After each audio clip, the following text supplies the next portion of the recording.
Price the Lord. தேவனுக்கு மகிமை உண்டாவதாக. ஆண்டவரும் இரட்சகருமாய் இருக்கிற இயேசு கிறிஸ்துவின் இணையற்ற நாமத்தினாலே இந்த காலவேளையில் உங்கள் யாவரையும் நான் வாழ்த்துகிறேன். இந்த நாளுக்கான தேவனுடைய வார்த்தை சங்கீதம் 109 அதிகாரம் 31 வசனம்.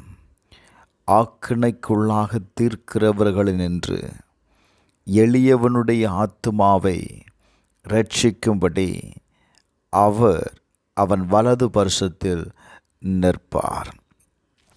என கண்பானவர்களே, உங்களை ஆக்கினைக்குள்ளாக தீர்க்கிறவர்கள் நடுவில் நின்று உங்கள் ஆத்துமாவை இரட்சிக்கும்படி கர்த்தர் உங்கள் நடுவில் இருக்கிறாருங்க.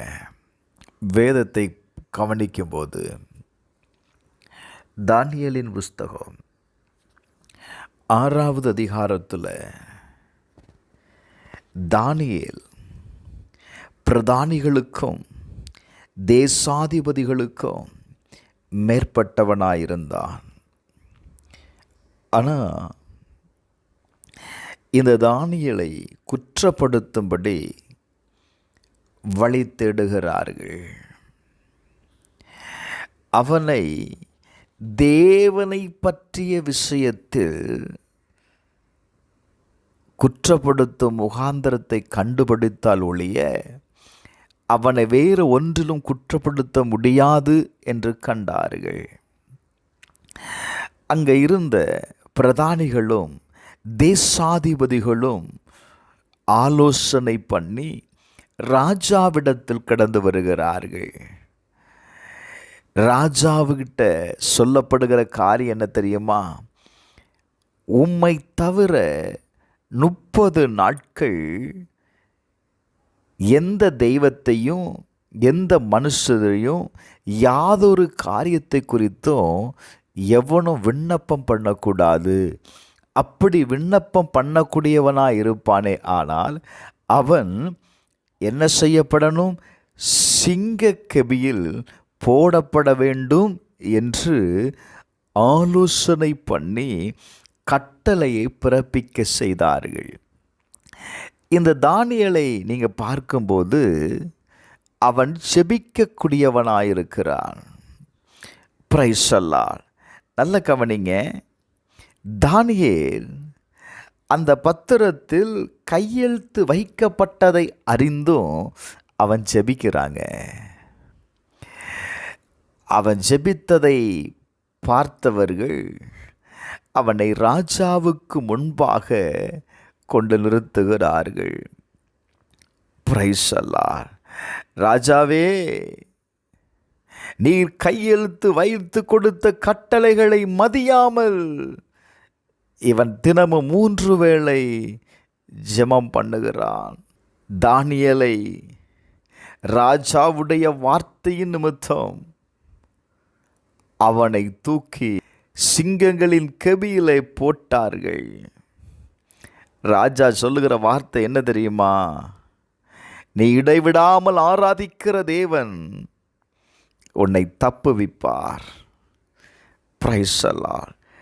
அதிகாலையிலே ராஜா எழுந்து சிங்கங்களின் கெபிக்கு தீவிரமாய் போனான்.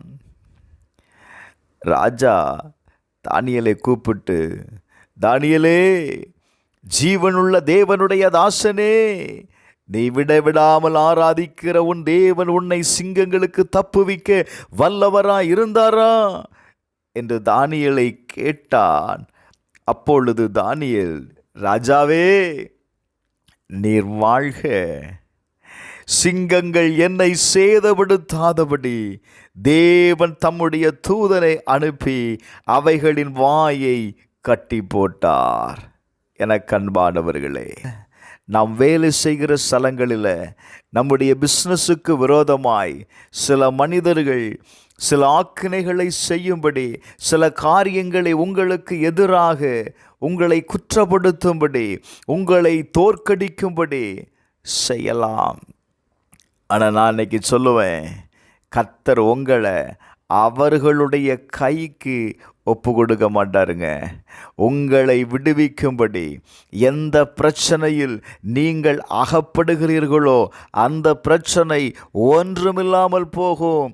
கர்த்தர் இறங்குகிறதை, கர்த்தர் உங்களை விடுவிக்கிறதை, கர்த்தர் உங்களுடைய வலது வருஷத்தில் நிற்கிறதை நீங்கள் காணப்போகிறீர்கள். ஹல்லேலூயா. இந்த காலவேளையில் தைரியமாக இருங்க. கர்த்தர் என்னோடு கூட இருக்கிறார்னு சொல்லுங்க. தானியேலோடு கூட கர்த்தர் இருந்தார், அவனை காப்பாற்றினார். அவனோடு கூட இருந்த எல்லாரும் அதை கண்டார்கள். வேதம் சொல்லுகிறது, சங்கீதம் 72:12 வாசிக்கும் போது, கூப்பிடுகிற எளியவனையும் உதவியற்ற சிறுமையானவனையும் அவர் விடுவிப்பார். இந்த காலவேளையில் உங்களை விடுவிக்கும்படி கர்த்தர் உங்களோடு கூட இருக்கிறார். செபிப்போமா? எங்கள் பரலோக பிதாவே, இயேசுவின் நாமத்தில் செபிக்கிறோம்ப்பா. இந்த காலவேளையில் ஆண்டவரே, உம்மை நோக்கி கூப்பிடுகிற ஒவ்வொருவருக்காக செபிக்கிறேன். தானியேல் 3 வேளையும் உம்மை நோக்கி கூப்பிட்டான்.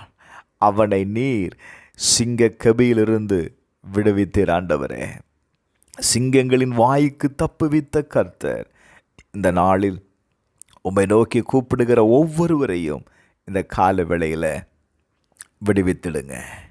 இயேசுவின் நாமத்தில் பிதாவே, ஆமென்.